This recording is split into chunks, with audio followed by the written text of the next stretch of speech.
The morning sun cast long shadows across Fort Bragg's combat training facility, its rays filtering through high windows and illuminating particles of dust that floated lazily in the still air.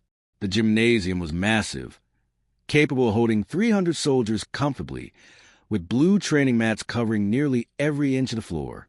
The smell was familiar to anyone who'd spent time in military training facilities. Rubber, sweat, and a faint metallic scent of determination that seemed to permeate the walls. Private Elena Brooks stood near the equipment lockers, methodically wrapping black athletic tape around her hands. At 5'4" and 128 pounds, she looked almost fragile among the sea of predominantly male soldiers who filled the space.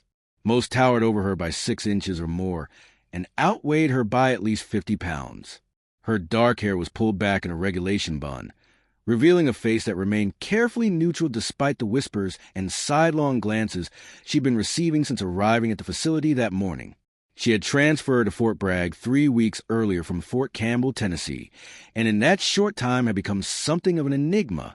She didn't participate in the usual barracks gossip, rarely joined group meals in the dining facility, and maintained a professional distance that some interpreted as aloofness and others as simple shyness. This distance, whether intentional or strategic, had made her an easy target for speculation and, increasingly, for casual mockery. Check out the new transfer. A voice drifted across the gymnasium. Sergeant Marcus Webb, a barrel-chested ranger with forearms like steel cables, nodded toward Elena. His comment immediately drew attention from the cluster of soldiers around him. What's she, 5'0" 100 pounds soaking wet?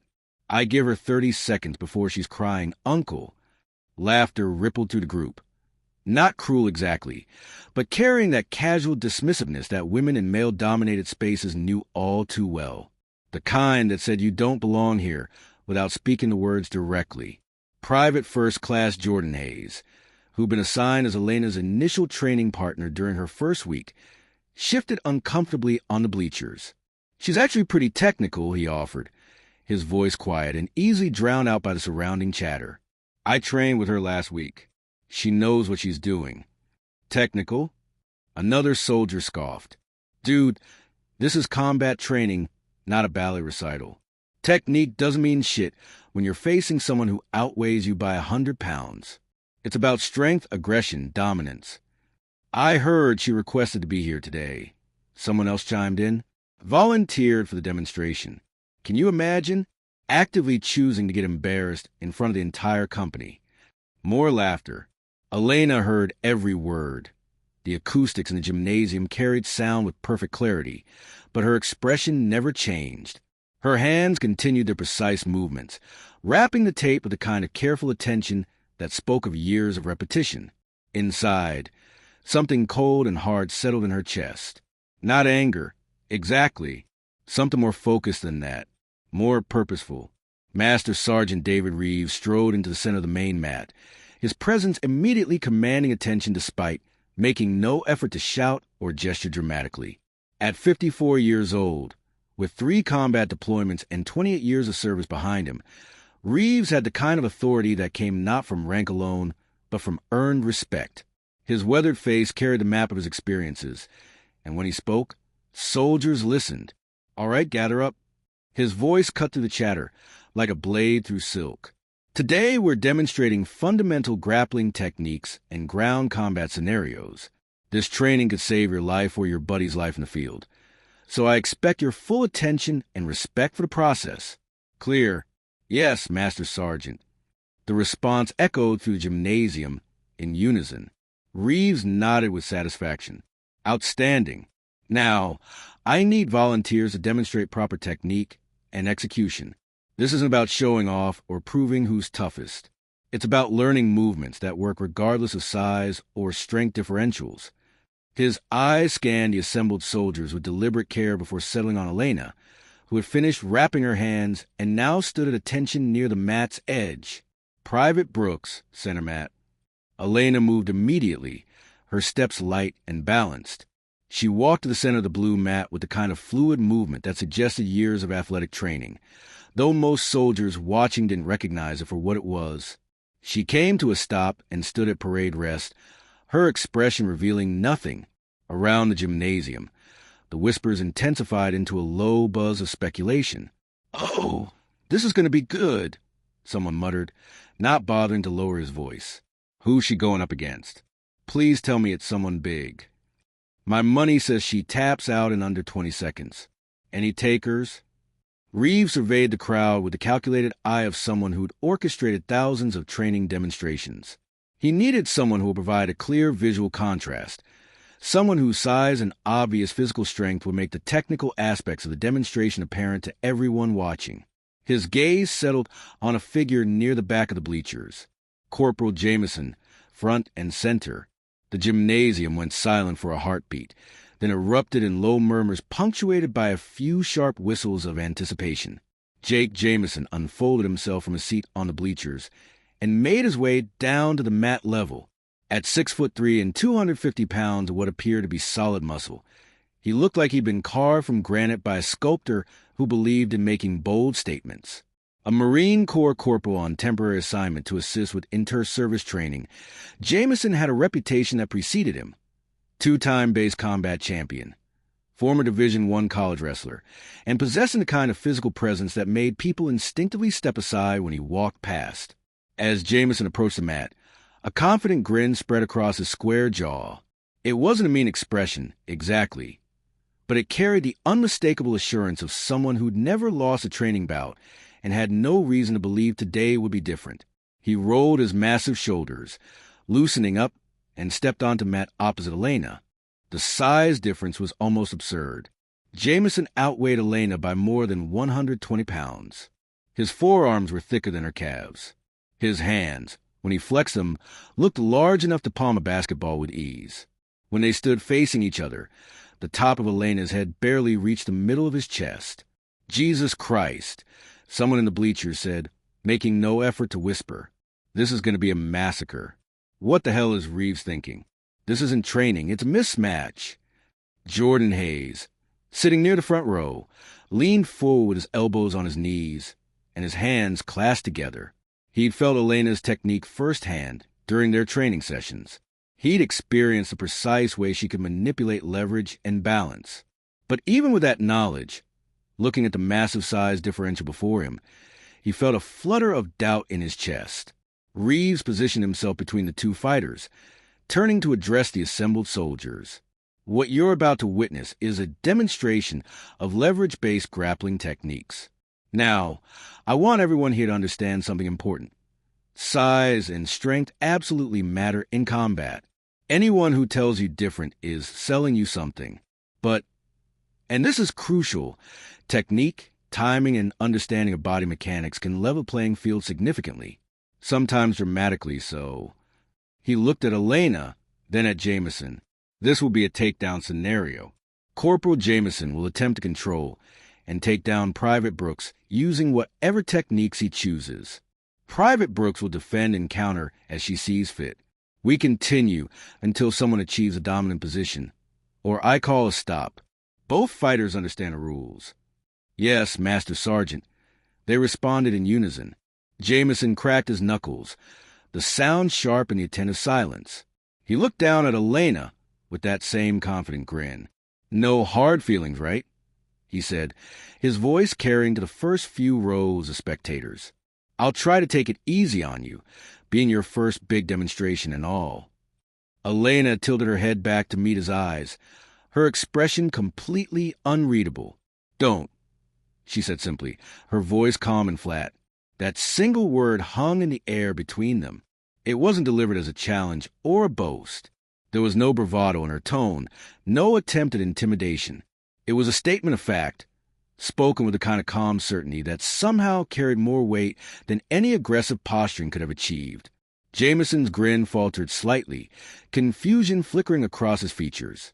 Before he could respond, Reeves stepped back to the edge of the mat. "Ready positions?" Both fighters adjusted their stances.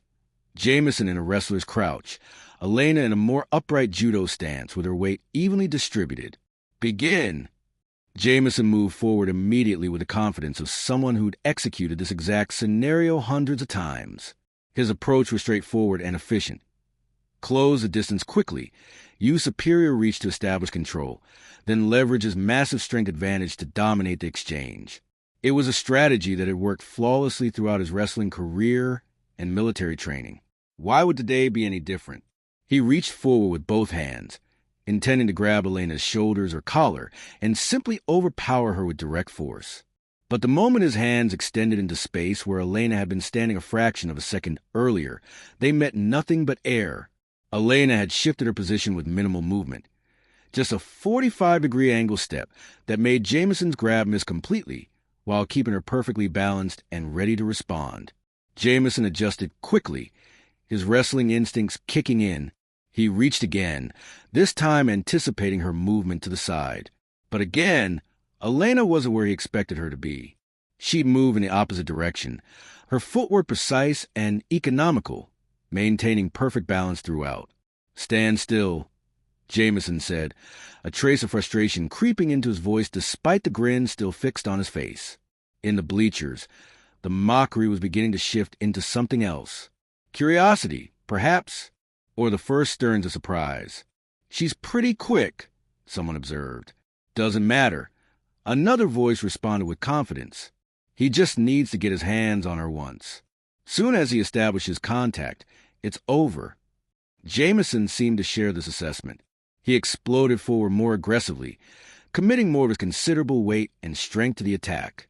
His long arms reached out like a bear trying to crush prey against its chest. This time, instead of simply evading, Elena stepped into his momentum. Her right hand shot upward with snake-like speed, catching Jameson's extended left wrist in a firm grip. Simultaneously, her left hand moved to his elbow joint, creating a frame that controlled the entire arm. Before Jameson's brain could fully process what was happening, Elena had pivoted her entire body in a tight, controlled rotation. She dropped her weight and used his own considerable forward momentum against him. The technical term for the technique was kotegaeshi, a wrist lock and rotational throw that appeared in judo, aikido, and several jiu-jitsu styles. But knowing the name did nothing to prepare the assembled soldiers for what they witnessed next. Elena's body became a fulcrum, Jameson's arm became a lever, and physics did the rest with merciless efficiency. His massive frame rotated through the air, his feet leaving the mat completely. For a surreal moment, 250 pounds of Marine Corps muscle was airborne, spinning in a trajectory that seemed to defy logic. Then gravity reasserted itself. The impact of Jameson's body hitting the training mat created a sound like a thunderclap in an enclosed space. The boom echoed off the walls, off the high ceiling, seeming to reverberate in the chests of everyone watching. For exactly 3 seconds afterward, there was absolute silence in the gymnasium. Not a cough, not a whisper, not even the sound of breathing. Jameson lay flat on his back, eyes wide with shock, the wind completely knocked from his lungs. His mouth opened and closed like a fish out of water as he struggled to process what had just happened. Elena, having maintained control of his wrist throughout the throw, stood above him in a balanced position, ready to transition to a follow-up technique or submission, hold if this had been an actual combat scenario rather than a demonstration. Master Sergeant Reeves looked at his stopwatch, then at the stunned gymnasium full of soldiers. He let the silence stretch for another moment before speaking. "For 0.3 seconds, he announced, his voice cutting through the shock quiet.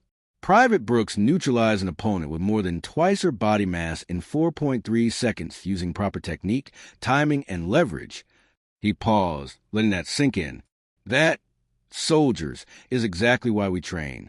Size matters. Strength matters. But skill and technique matter more. Understanding body mechanics and physics can overcome what seems like an insurmountable physical disadvantage." The gymnasium remained frozen for another heartbeat. Then, from somewhere in the middle rows, someone began to clap.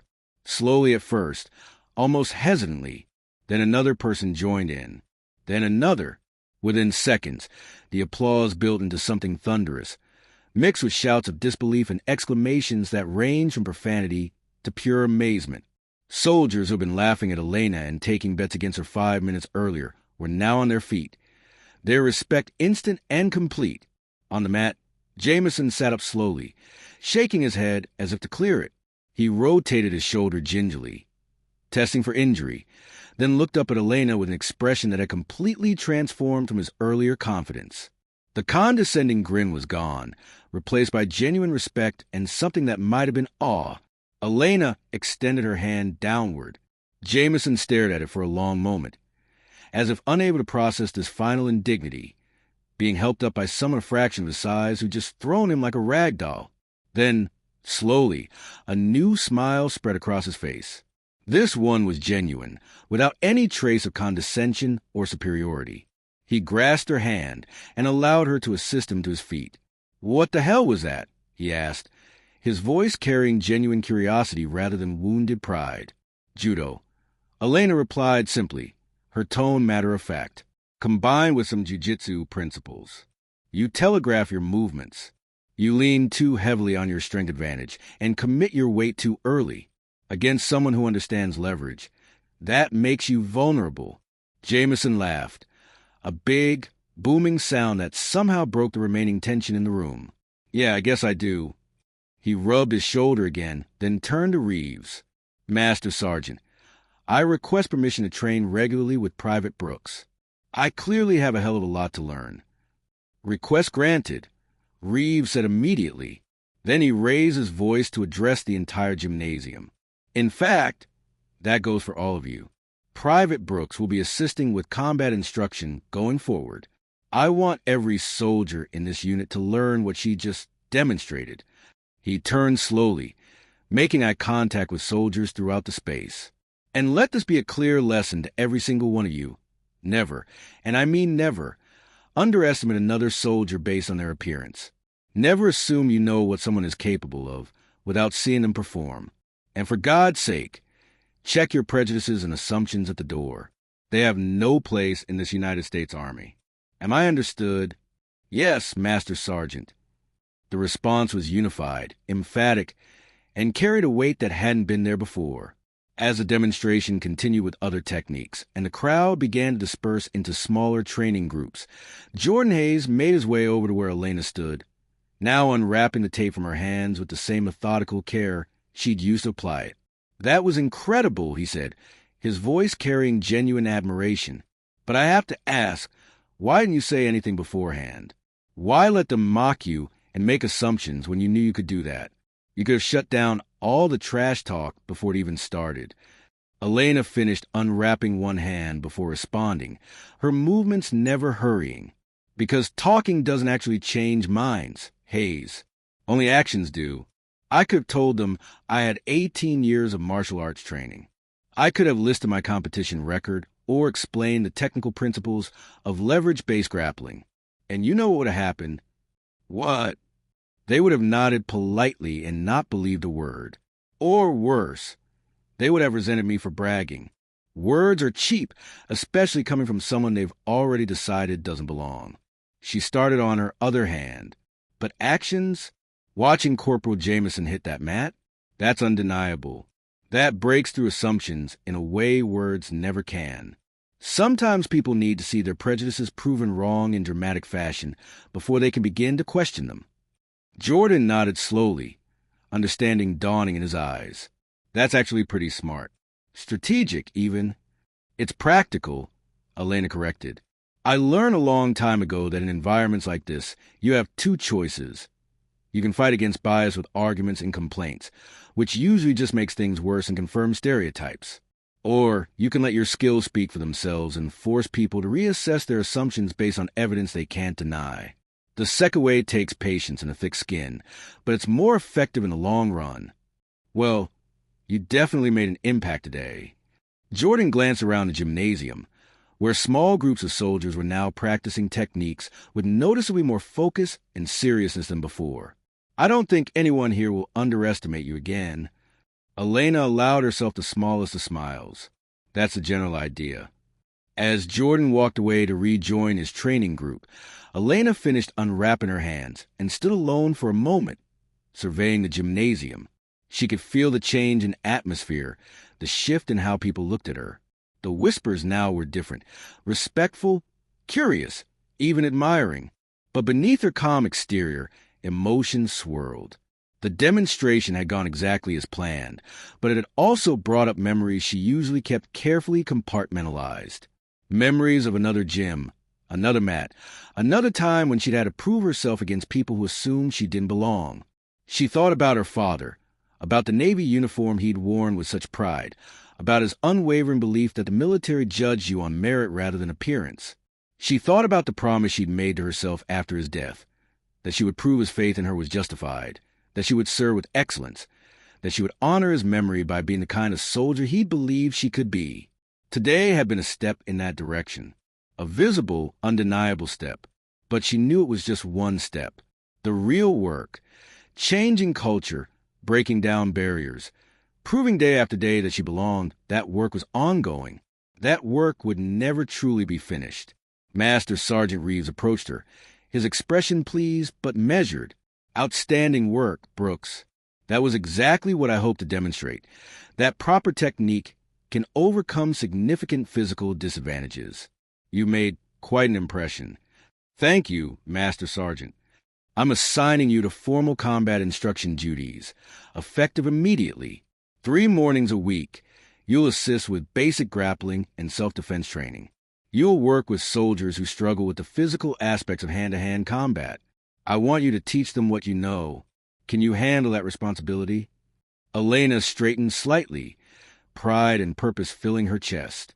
Yes, Master Sergeant. Absolutely. Good. Report to my office tomorrow at 0600. We'll discuss curriculum and training schedules. He paused, his weathered face softening slightly. Your father will be proud of you. Brooks, what you did today took courage. Not just a physical act, but the willingness to be vulnerable to mockery and judgment. Most people would have either quit or lashed out defensively. You stayed quiet, stayed professional, and let your skills speak. That takes a special kind of strength. Elena's throat tightened unexpectedly.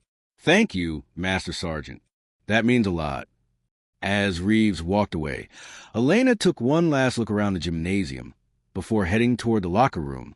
Soldiers were training with renewed focus, discussing technique rather than just trying to overpower each other. Jameson was working with a smaller private, demonstrating a throw with careful attention to form rather than brute force. Change was happening. Slowly, one mind at a time, but it was happening. Elena Brooks had come to Fort Bragg 3 weeks ago as an unknown transfer, easy to dismiss and easier to underestimate. Today, she had proven what her father had always told her, that in the end, excellence speaks louder than prejudice, that skill and dedication can overcome assumptions, that sometimes the best argument is no argument at all, just undeniable demonstration of capability. As she walked through the corridor toward the locker room, she heard footsteps behind her. She turned to find Corporal Jameson jogging to catch up. "Hey, Brooks, wait up," he called. When he reached her, he seemed almost embarrassed. I wanted to apologize properly, not just for the demonstration, but for my whole attitude going in. I assumed you'd be an easy opponent because of your size and because you're... He stopped, seeming to struggle with the words. Because I'm a woman? Elena supplied calmly. Yeah, Jameson admitted, shame coloring his voice. And that was wrong. Completely wrong. I let stereotypes and assumptions guide my thinking instead of keeping an open mind. That's not the kind of Marine I want to be, and it's sure as hell not the kind of person I want to be. Elena studied him carefully. His apology seemed genuine, his embarrassment real. I appreciate you saying that, Corporal, and I appreciate your willingness to recognize and acknowledge your bias. That takes courage, too. Will you really train me? Jameson asked. Teach me the techniques you know? I meant what I said to Master Sergeant Reeves. I want to be better. I want to shore up these weaknesses I didn't even know I had. Yes, Elena said. I'll train you. But understand something. I won't go easy on you. You'll work harder than you've worked before. You'll get thrown, submitted, frustrated. You'll question whether you're actually improving. And you'll have to completely check your ego at the door. Can you handle that? Jameson straightened, something like determination settling into his features. Yes, absolutely. Whatever it takes. Good. We start Monday, 0500 hours, before regular PT. Bring a mouth guard and be ready to learn. Thank you, Brooks. Seriously, this means a lot. As Jameson walked away, Elena felt something she hadn't experienced in a long time. Genuine hope. Hope that change was possible. Hope that attitudes could shift. Hope that maybe, just maybe, the military her father had believed in, the one that judged you solely on your merit and contribution, was actually achievable. It would take work. It would take patience. It would take countless demonstrations like today's, countless hours of training, countless moments of proving herself over and over again. But it was possible. Today had proven that. Elena Brooks continued toward the locker room, her shoulders straight, her purpose clear. She had come to Fort Bragg to serve, to honor her father's memory, to prove that she belonged. Today, she had taken a significant step toward all three goals. And she was just getting started. The digital clock on Master Sergeant Reeves' desk read 5:47 when Elena knocked on his office door exactly 13 minutes early for a scheduled 6 o'clock appointment. The hallway was still mostly dark, the base just beginning to stir with the first hint of morning activity. Through the window at the end of the corridor, she could see the pre-dawn skies starting to lighten, stars fading against the promise of another Carolina day. Enter, came Reeves' gravelly voice from within. The office was exactly what Elena expected from a career NCO with nearly 3 decades of service. Functional, meticulously organized, and bearing the accumulated marks of a life dedicated to the military. Commendations and certificates lined one wall in perfect rows. Photographs from various deployments occupied another. Reeves in different uniforms, different locations, different eras of his service. A bookshelf held not just field manuals and regulations, but also leadership texts, military history, and, somewhat surprisingly, several volumes on educational psychology and motor learning. Reeves sat behind his desk, 2 steaming cups of coffee already prepared on the surface. He gestured to the chair across from him. Sit. Coffee's black. Sugar and creamer on the side if you need them. Black is perfect. Thank you, Master Sergeant. Elena sat with proper posture and accepted the cup, the ceramic warm against her palms in the air-conditioned office. Reeves leaned back in his chair, studying her with the kind of careful assessment that came from decades of evaluating soldiers. You've caused quite a stir, Private Brooks. In the 72 hours since your demonstration with Corporal Jameson, I've had 37 individual soldiers request additional combat training. 16 of them specifically asked to train with you personally. The base commander's office has fielded inquiries from 2 other units asking if you'd be available for instructional visits. And Corporal Jameson has apparently been telling everyone who'll listen that you're the most technically skilled fighter he's ever faced, military or civilian. He took a sip of his coffee. So, my first question is simple. How are you handling all this attention? Elena considered her response carefully. I'm focused on the mission, Master Sergeant. The attention is flattering, but not particularly important to me. What matters is whether I can effectively help other soldiers improve their combat capabilities. Everything else is just noise. Reeves nodded approvingly. Good answer. But I pulled your full personnel file. Brooks. I wanted to understand where this level of skill actually comes from. What kind of background produces a soldier who can throw a man twice her size like it's a basic drill? He opened a folder on his desk. Born in San Diego, California. Father was Navy. Chief Petty Officer Michael Brooks, submariner, 22 years of service. Mother was a high school English teacher. You started judo at age 7 under Sensei Robert Tanaka at the Oceanside Dojo. By age 12, you'd earned your junior black belt. At 15, you were competing at the national level in your age group. At 17, you were ranked 3rd in your weight class in the entire country. He looked up, his expression thoughtful. That's an extremely impressive competitive record, Brooks.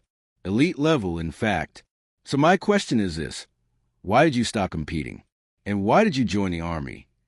The question brought up memories that Elena usually kept carefully locked away, compartmentalized in a mental box she only opened when absolutely necessary. She took a slow sip of coffee, using the moment to gather herself. My father died, she said finally, her voice steady but quiet. IED in Helmand Province, Afghanistan. I was 17. He was 2 months away from retirement. Reeves' expression softened immediately. I'm sorry for your loss. Thank you, Master Sergeant. Elena's grip on the coffee cup had tightened almost imperceptibly.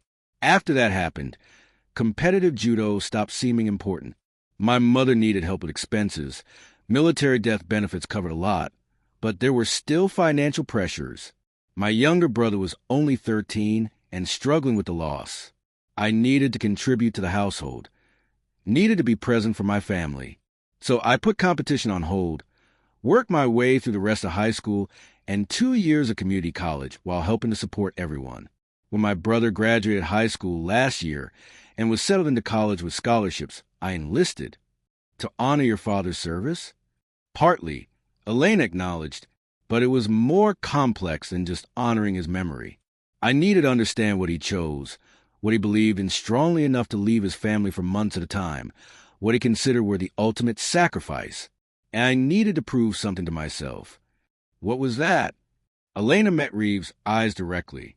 That I could do it, that I belonged in this environment, that being 5'4" and female, and not physically imposing, didn't disqualify me from serving my country effectively. My father used to tell me that the military, especially the Navy, but he said it applied to all branches, doesn't care about who you are or where you come from. It only cares about what you can do, how well you can perform your mission. I wanted to test whether that was actually true or just idealistic rhetoric. And is it true? Elena considered this carefully. Sometimes.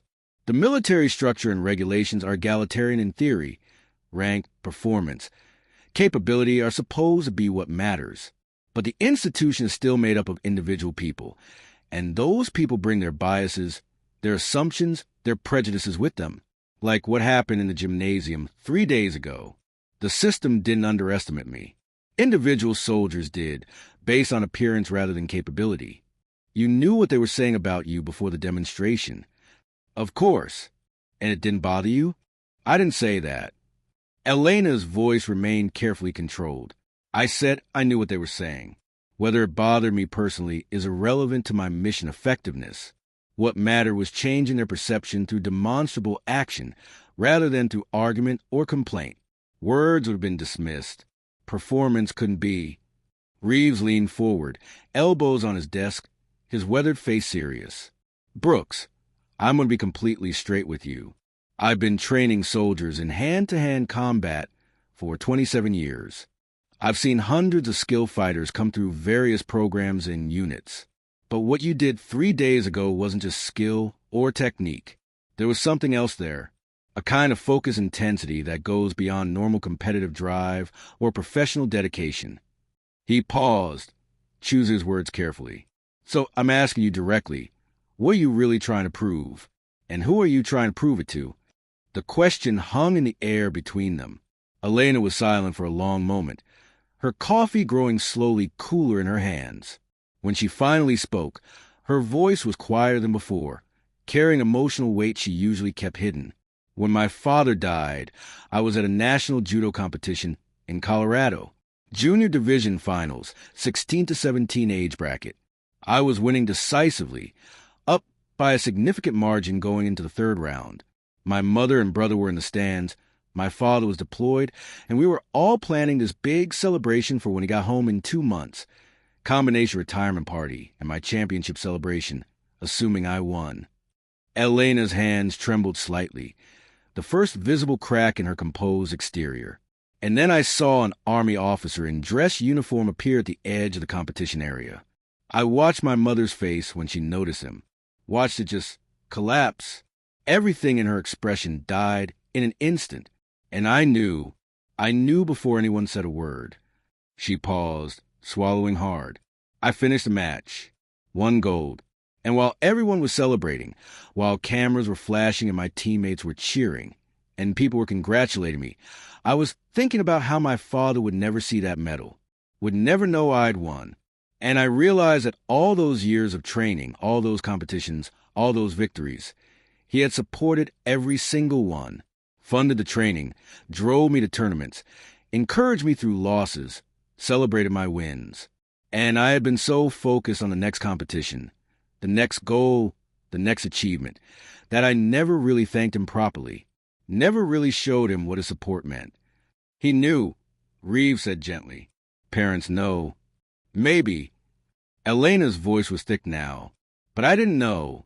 I didn't understand what sacrifice looked like until he was gone. I didn't appreciate what he gave up to support my dreams until I couldn't tell him. And when I finally understood, it was too late.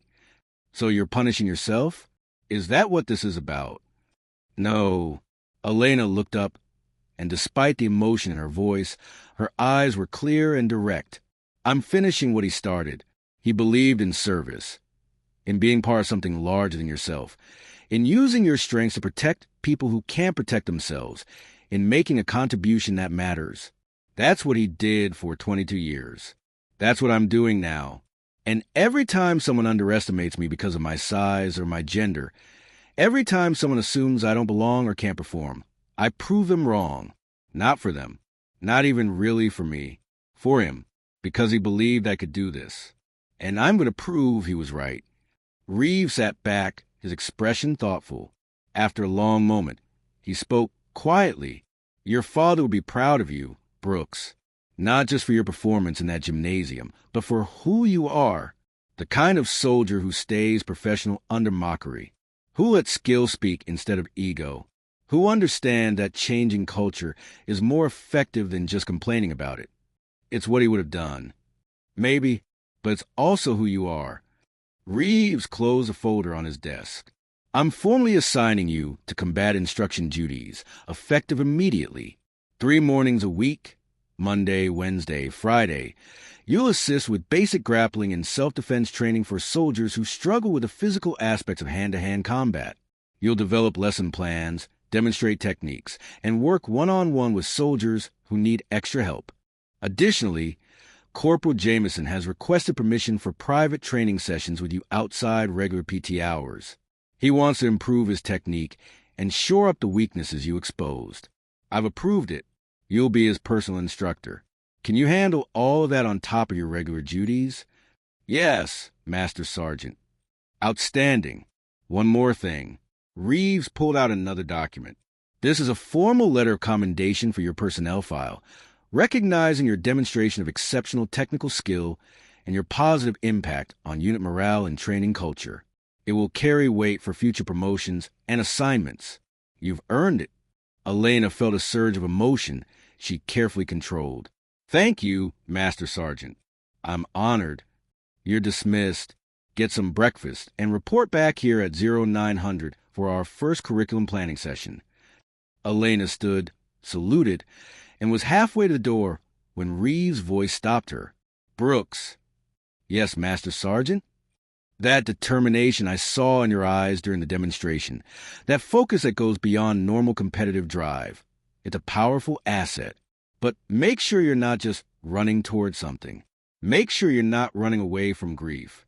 Your father's death wasn't your fault. The timing of that competition wasn't your fault. You don't need to earn his approval anymore. He already gave it to you every single day of your life. Elena's throat tightened. She nodded once, not trusting her voice, and left the office. The dining facility was starting to fill with soldiers grabbing breakfast before morning PT. Elena found a quiet corner table and sat with her tray, mechanically eating scrambled eggs and toast while her mind processed the conversation with Reeves. She had kept her emotions about her father's death carefully locked away for so long that talking about it openly felt both cathartic and unsettling. Mind if I join you? She looked up to see Jordan Hayes standing with his own breakfast tray, his expression friendly but respectful of her space. Go ahead, she said. Jordan sat down across from her. I heard you're going to be officially teaching combat techniques. That's awesome. I hope I can be in some of your classes. I'm sure you will be. They ate in comfortable silence for a few moments before Jordan spoke again. Listen, I wanted to apologize for something. Back in the gymnasium, before your demonstration with Corporal Jameson, people were saying things, making jokes, placing bets, being disrespectful. I spoke up a little bit, tried to defend you, but not nearly enough, not loudly enough. I should have shut that down more aggressively. Elena studied him carefully. Jordan Hayes was 22, relatively new to military service, with an earnest quality that hadn't yet been weathered by cynicism. He meant what he said. She could see it in his eyes. "You spoke up at all," she said. "That's more than most people did, and I appreciate it. Still, I could have done more. Should have done more." He shifted uncomfortably. "I grew up in rural Montana. Small town, not much diversity. And I joined the Army partly to experience something different, to meet people from different backgrounds and challenge my assumptions. But I'm realizing I brought a lot of unconscious biases with me that I didn't even know I had. Watching you throw Corporal Jameson like he weighed nothing, it wasn't just impressive, it was humbling. It made me realize how often I judge people, without even being aware I'm doing it." Elena's expression softened slightly. "That's growth, Hayes. Recognizing your own biases is the first step to overcoming them. Most people never get that far because it requires genuine self-reflection and willingness to acknowledge uncomfortable truths about yourself. Will you help me?" The question came out in a rush. "Train me personally. I know you're being assigned teaching duties officially, but I'm asking for something beyond that. I want to understand how you see combat situations differently, how you turn apparent disadvantages into advantages. I think there's a lot you could teach me that goes beyond just fighting techniques." Elena considered this request. She had been assigned formal teaching responsibilities, but this felt different. This was someone genuinely asking to learn, admitting weakness, and requesting mentorship. Someone willing to be vulnerable and acknowledge what they didn't know. "All right," she said finally, "but understand what you're asking for. I don't do easy. I don't do gentle or gradual. If you train with me privately, you'll work harder than you've ever worked. You'll get thrown, locked, submitted, frustrated. You'll go home sore and bruised and questioning your own competence. And you'll have to completely check your ego at the door and be willing to fail repeatedly in front of me. Can you handle that?" Jordan straightened in his chair, determination settling into his features. "Yes, absolutely. Whatever it takes." "Good. We start tomorrow morning.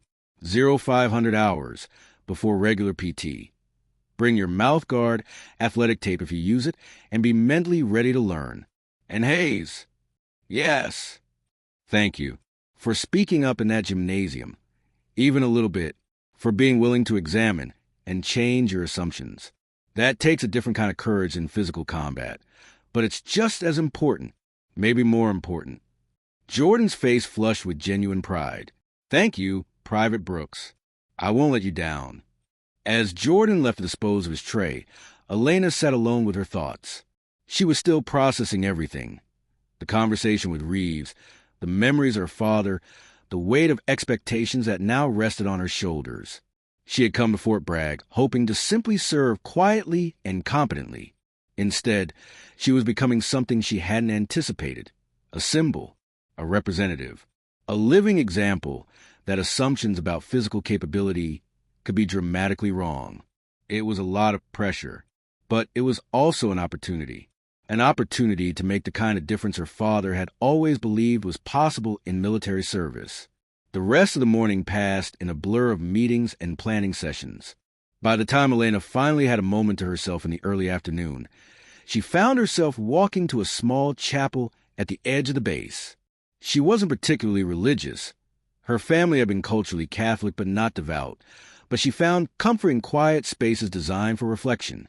The chapel was empty, the afternoon sun filtering through simple stained glass windows and creating patterns of colored light on the wooden pews. Elena sat in a back row and allowed herself to simply be still, to feel the emotions she usually kept so carefully controlled.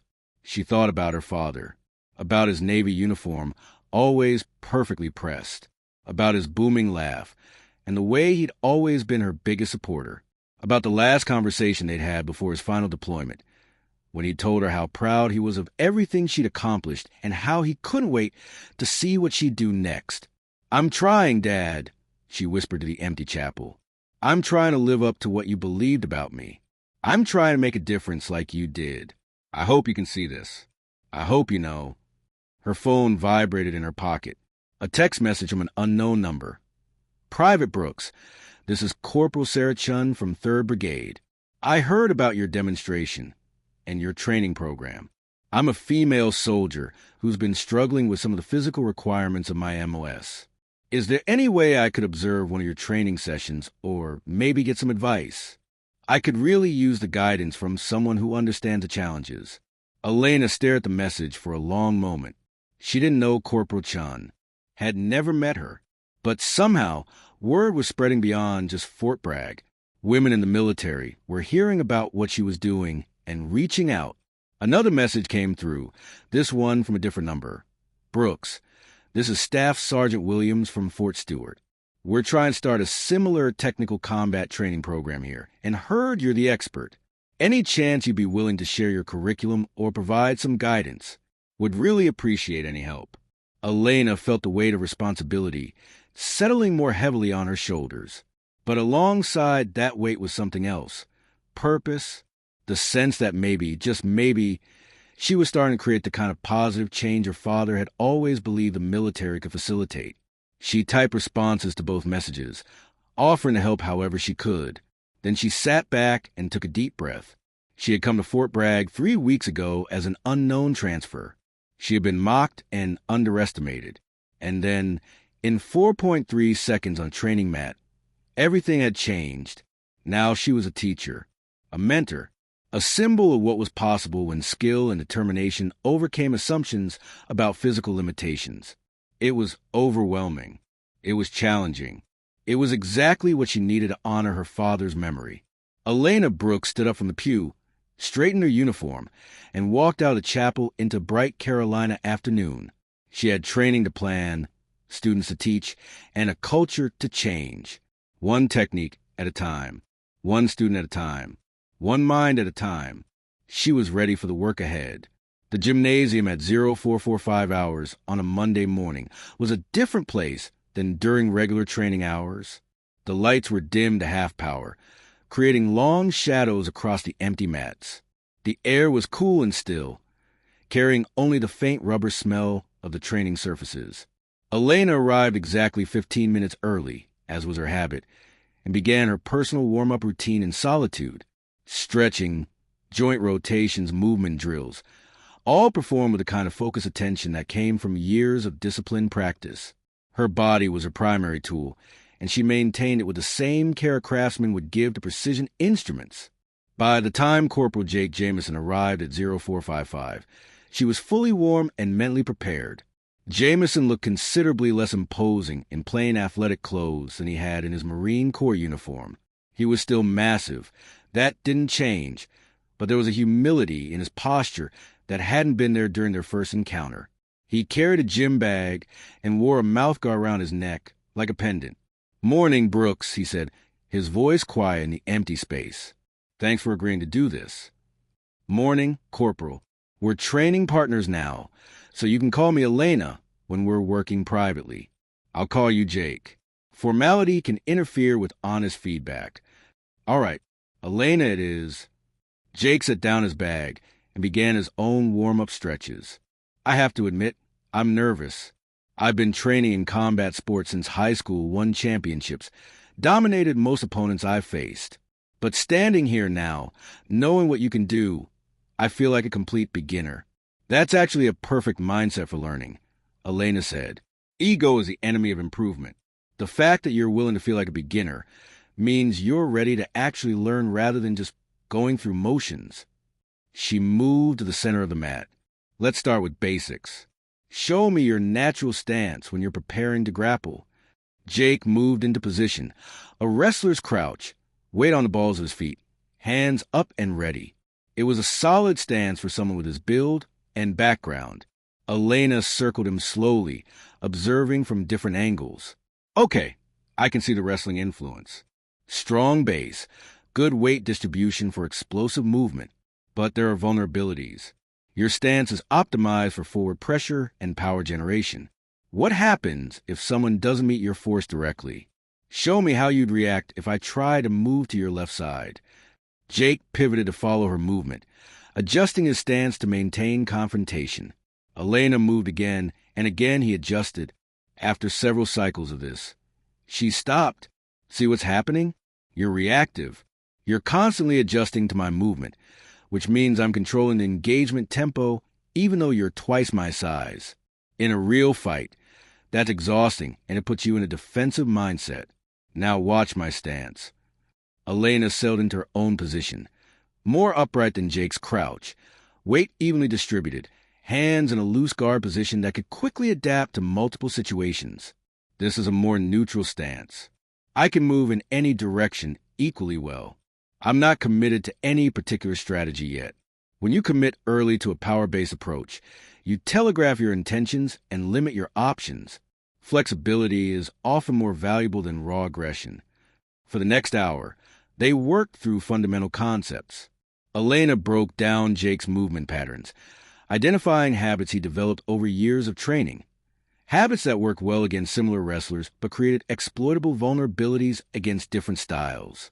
She taught him about angles, about how positioning your body at 45 degrees to an opponent could neutralize their strength advantage, about timing, about the difference between moving first and moving at the right moment.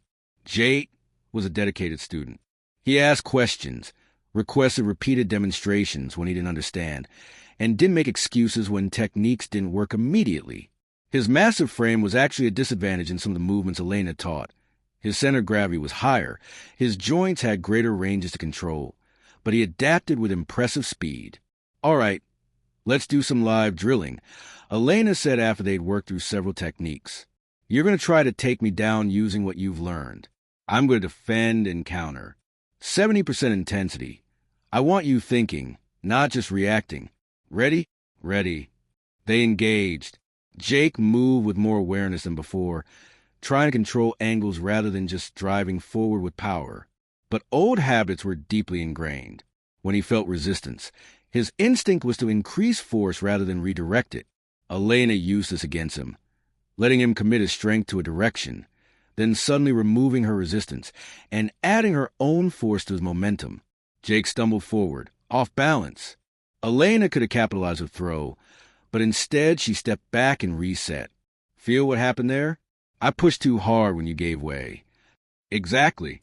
In judo, we have a concept called ju, which translates roughly as gentleness or flexibility.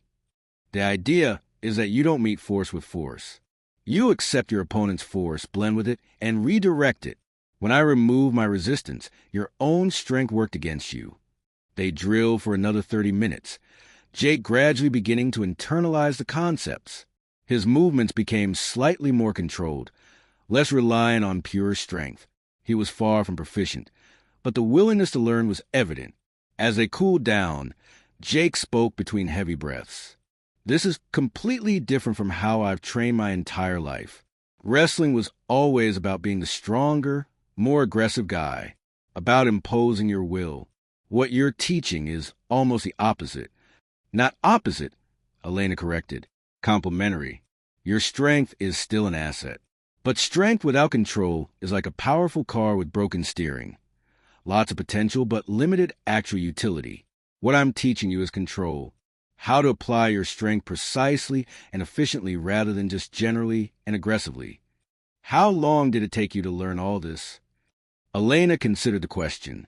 I started training at 7. Earned my black belt at 16. But honestly, I'm still learning. Every opponent teaches something new. Every training session reveals some area that needs improvement. The learning never really stops. It just becomes more refined. 18 years of training, Jake said, shaking his head. That's longer than I've been an adult. And I had the arrogance to think I'd just overpower you based on size. I was an idiot. You were conditioned by your experience, Elena said, more gently than he probably expected. Everything in your background told you that size and strength determine outcomes. You'd probably never encountered someone who could neutralize those advantages so completely. It's not idiocy. It's just limited perspective. Still, I should have known better. Maybe, but you know better now, and you're willing to change. That's what matters. By the end of the first week, Elena had established a rhythm. 3 official training sessions per week where she taught groups of 15 to 20 soldiers. Private sessions with Jake on Monday, Wednesday, and Friday mornings. And individual coaching for Jordan Hayes on Tuesday and Thursday evenings, on top of her regular duties. It was an exhausting schedule, but also deeply satisfying. On Friday evening, she was reviewing lesson plans in her barracks room when her phone rang. Lieutenant Colonel Patricia Morrison's name appeared on the screen. "Private Brooks speaking, ma'am." "Brooks, sorry to call during off hours. Do you have a few minutes to talk?" "Of course, ma'am." "Good. I want to discuss an opportunity with you, but it's not an order. It's a request. You're free to decline without any negative repercussions to your record or assignments." Elena's curiosity sharpened. "I'm listening, ma'am." "There's a regional combatives tournament next month at Fort Benning, Georgia. Inter-service competition, Army, Marines, Navy, Air Force. Multiple weight classes, co-ed divisions. I want to enter you in the middleweight division to represent Fort Bragg and the 82nd Airborne." Elena felt her heart rate increase. A tournament. Competitive judo had been her life once, before her father's death had derailed everything. The thought of competing again brought up complicated emotions. Excitement mixed with grief, ambition tangled with guilt. "That's a big event, ma'am." "It is. Base commanders will be there. Media might cover it. It would be high visibility, which I know isn't particularly appealing to you based on your personality profile.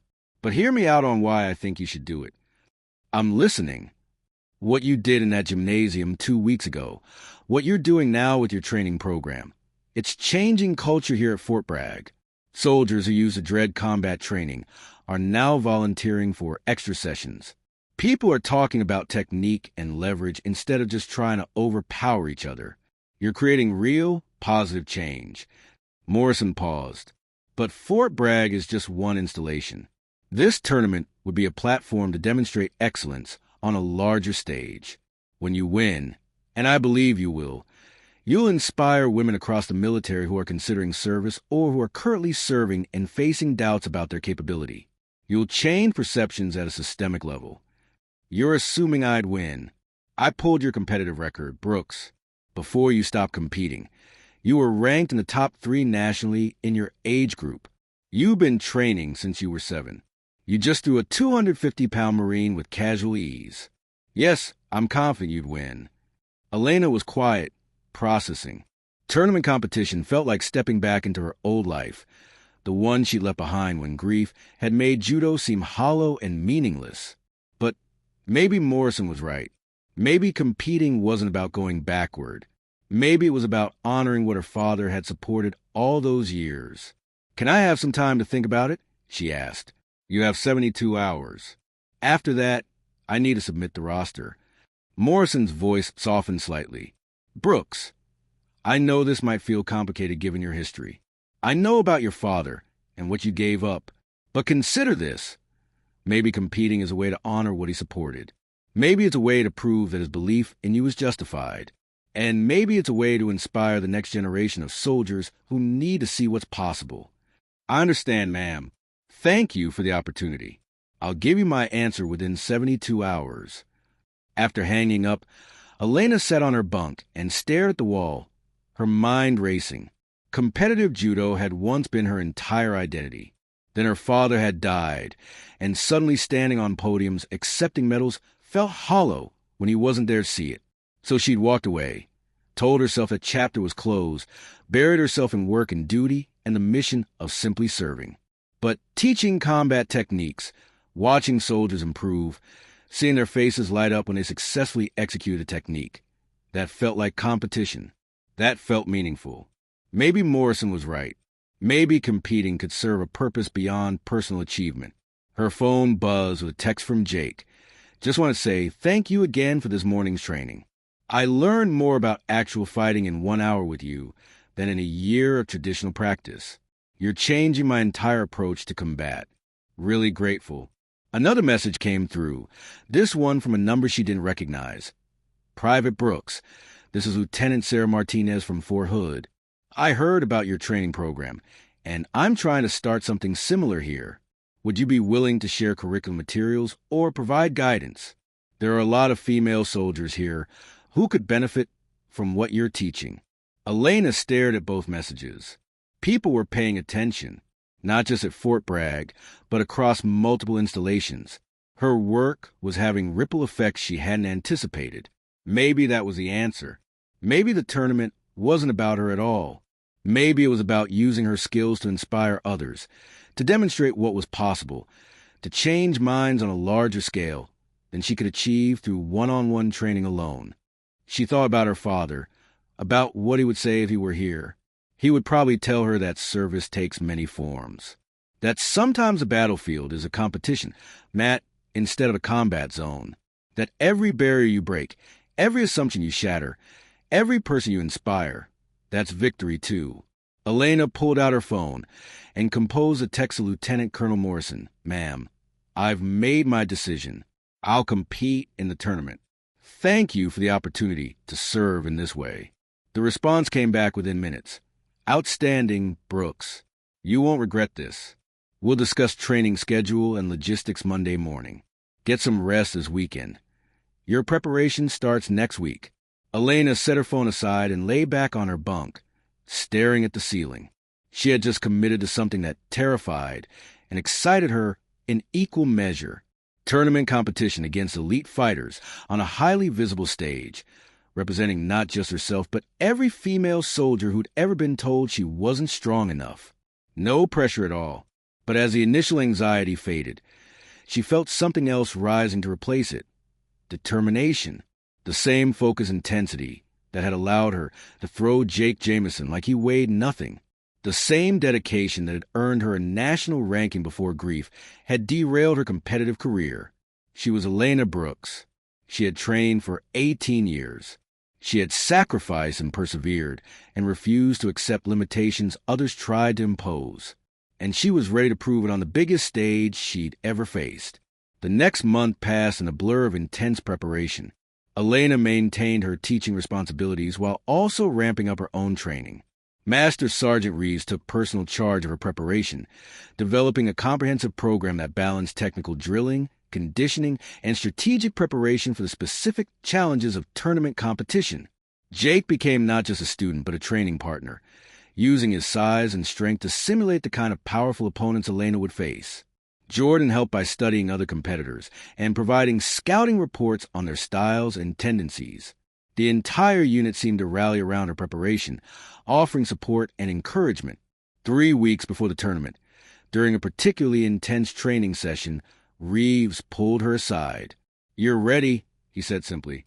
"Technically, you're as sharp as I've ever seen. Your conditioning is excellent.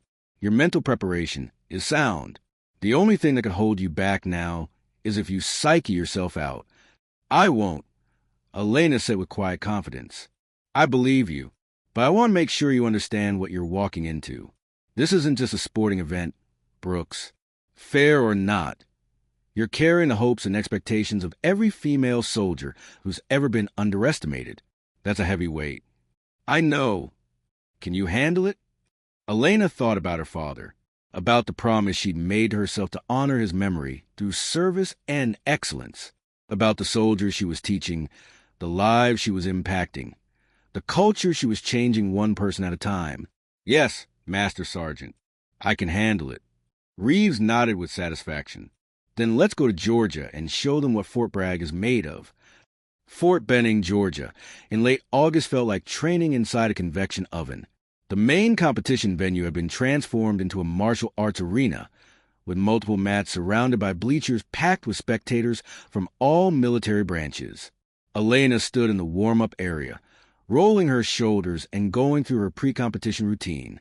Master Sergeant Reeves, Lieutenant Colonel Morrison, and her training partners Jake Jamieson and Jordan Hayes had made the trip to support her.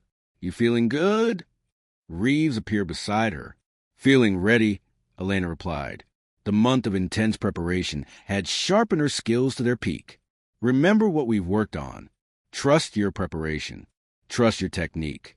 Her first opponent was Marine Corporal Davis Thompson, 6 feet tall, 175 pounds, extensive wrestling background. When he saw her approaching the mat, skepticism crossed his face. "You're Brooks," he asked. "No offense, but are you sure you registered for the correct weight class?" Elena didn't respond, simply moved to her position and began her final warm-up. The referee called them to center mat. 7-minute match. Standard rules. Give us a clean fight. They shook hands, Thompson squeezing hard to intimidate. Elena squeezed back equally, keeping her face neutral. Fighters set? Begin. Thompson rushed forward with aggressive wrestler's pressure, reaching to grab her with his superior size. But Elena shifted with minimal effort, making him miss completely. He adjusted and reached again. She'd already moved. Stay still, would you? Thompson said, frustration creeping in. She's quick, someone observed from the bleachers. Doesn't matter. He just needs to get his hands on her once. Thompson exploded forward with everything he had. Instead of evading again, Elena stepped into his momentum. Her hands caught his wrist and elbow with precision. She pivoted, dropped her weight, and used his own force against him. The Kotek Geishi throw was perfect. Thompson's massive frame rotated through the air, completely airborne, before gravity slammed him into the mat with a thunderous boom that echoed through the venue. Silence. Complete, absolute silence. Thompson lay flat on his back, eyes wide with shock, struggling to breathe. Elena stood balanced above him, having maintained control throughout. Match to Private Brooks by throw. Time for .7 seconds. The silence shattered into thunderous applause. Thompson sat up slowly, staring at Elena in disbelief. She extended her hand to help him up. What the hell just happened? He asked. Judo. Elena replied simply. You telegraph your movements and rely too heavily on strength. That creates vulnerabilities. Thompson laughed genuinely.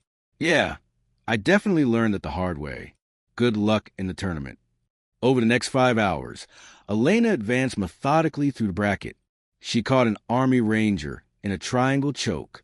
Her third match against Captain Jessica Wu in the full 7 minutes, decided by the narrowest margin.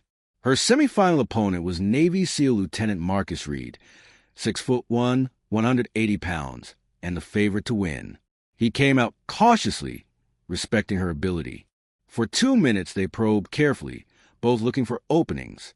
Reed changed tactics suddenly, catching Elena off guard and taking her to ground. The first time all day, the crowd roared as he worked for dominant position. This was the moment Elena had trained for. She didn't panic. She controlled his head, created space with her hips, and when Reed adjusted, she struck with explosive speed. Her legs wrapped around his arm and neck, a perfect Jijigatami armbar. Reed tried to power out, but the angle was geometrically perfect. He tapped rapidly. The gymnasium erupted in celebration. The championship match was against Captain Jennifer Chun from Fort Campbell, Army Ranger, combat veteran, national jiu-jitsu champion. She was fresh while Elena had competed all day. They met at center mat with mutual respect. Your technical skill is genuinely exceptional, Chin said. This should be an excellent fight. The match was extraordinary, high-level technique versus technique. Chin used her size to create pressure. Elena used precision to neutralize power. They were dead, even on points with 30 seconds remaining. Then Elena saw it. Chin overcommit microscopically on a pass attempt. 18 years of training had taught Elena to recognize these fleeting moments. She exploded into action. Her legs wrapped around Chen's arm and neck. The arm bar was perfect, geometrically sound, mechanically inescapable. Chen tapped 3 times. Winner by submission and tournament champion, Private Elena Brooks of Fort Bragg. The gymnasium exploded with sound. Reeves lifted her off the ground. Jake and Jordan rushed the mat. Morrison applauded with pride. Through the celebration, Elena thought about a small dojo in San Diego, about a 7-year-old girl, about a Navy father who believed in her. I did it, Dad, she whispered. I finally did it. That evening, her mother called. Your father would be so proud. He's with you in every technique, every principle about service and never giving up. Tears spilled down Elena's cheeks. I miss him so much, Mom. I know, baby, but you're living out everything he believed in. On the drive back to Fort Bragg, Jordan asked what she was thinking about. Elena smiled. I'm thinking about Monday, about getting back to training, about helping more soldiers improve. That's it. Jake sounded incredulous. You just won a major tournament, and you're thinking about Monday morning training? That accomplishment means nothing if I don't use it to help others, Elena said. That's the work that matters. Reeves caught her eye in the rearview mirror and nodded. You understand that real leadership isn't about personal glory. It's about elevating everyone around you. As they drove toward home, Elena closed her eyes and rested. Somewhere, she believed, her father was watching, proud not just of the fighter she'd become, but of the person, the soldier, the teacher. The mat had been her proving ground. But the real victory was measured in changed perceptions, inspired soldiers, and shattered expectations. One throw at a time, one student at a time, one mind at a time. That was the work that mattered. And Private Elena Brooks was just getting started.